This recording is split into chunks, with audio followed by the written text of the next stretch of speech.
Hi everyone, this is Jill Celeste from the Celestial Marketing Academy, where I teach entrepreneurs all they need to know about marketing so they can become the director of marketing for their business.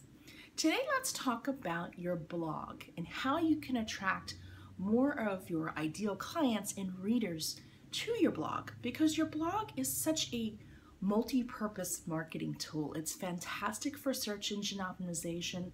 It's a great way to share your expertise, and it's a great way to attract clients. So if your blog isn't doing those things, it's time to switch up your blogging strategy.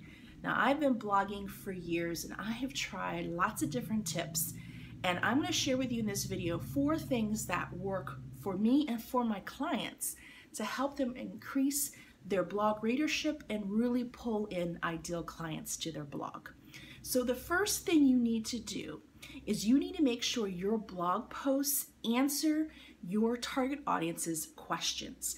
And this is important because, first of all, your ideal client needs to see you as the problem solver. They need to know that you have the knowledge and the expertise to help them with whatever problem they have. So you want to make sure that your blog answers those questions. Another thing it helps with is it helps with search engine optimization. So if someone types in, for example, how to use Facebook for marketing, and you have a blog post that says how to use Facebook for marketing, there's a chance that your blog will come up in the results and someone will be able to connect with you. So how do you find out what those big questions are? Well, you can, of course, always ask your ideal clients. You can do that through social media, or you can do a survey. You can look at websites such as Quora.com or Yahoo Answers and see what questions people are asking there. And if you look back at your Get Acquainted calls, see what questions you get from your potential clients and incorporate that into your blog post. So that's my first tip. The second thing you can do is use Pinterest, especially if your ideal client is on Pinterest. Pinterest is a fantastic social media network if you are a blogger, because a lot of people click through on the graphics and go back to the source of that graphic to read that information. So if you are blogging, what I would love for you to do is to create a graphic to go on your blog post. And that graphic should have the title of the blog post already on the graphic with your URL. Now, if you're not handy with Photoshop, there are other tools you can use, such as PicMonkey and Canva, to really just do this very quickly. You want to add that graphic to your blog post and then pin it. And, go in there and maybe pin it to several different boards. But the idea is that you're going to attract people from Pinterest back to your blog. It's one of the most successful ways, one of the top ways I get traffic coming from Pinterest. So check out Pinterest and see if that might be a tool you can use, again, especially if your ideal client is using Pinterest. The third thing you can do is to produce a weekly e-newsletter or e-zine. Now, I've been doing this since 2013, and it is a huge way to drive my email subscribers to my blog. And here's what I do. Very simply, every week, I produce a weekly marketing strategy. That's what I'm doing right now with this video.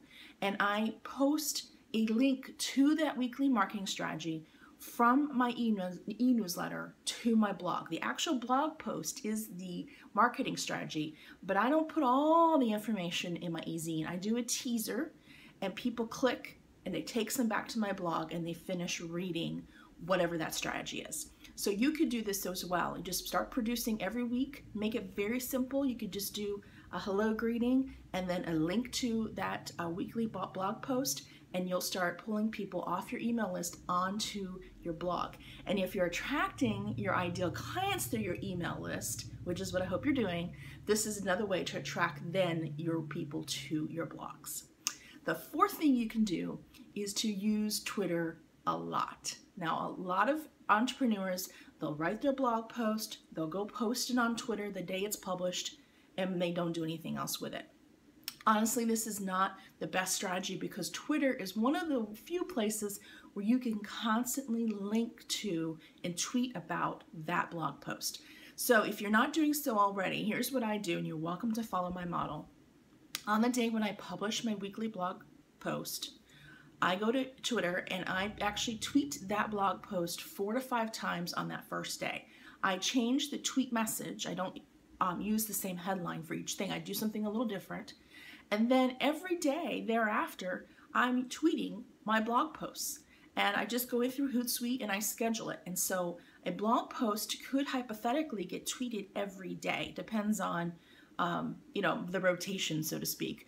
But I'm constantly tweeting blog posts, and some are 2 or 3 years old. It's evergreen content, it's good content, and I get clicks through every time. So if you're not tweeting your blog posts constantly, I want you to add that to your strategy. Now, you can do this on other social media sites such as Facebook and Google+. I wouldn't do it as frequently as you do on Twitter, but you definitely can go back a couple weeks later, post that blog post. More than likely, people have missed it the first time, especially on Facebook with the algorithm. So you're not really risking anything by reposting this content. Just keep it fresh, keep the message relevant, and you'll have some great traction from your blog post, from your social media to your blog posts. So I hope these 4 tips helped you understand how you can attract more of your ideal clients to your blog. And if you need any additional marketing help, you're welcome to come over to my website at jillceleste.com. And until next time, here's to your marketing success, and have a great day.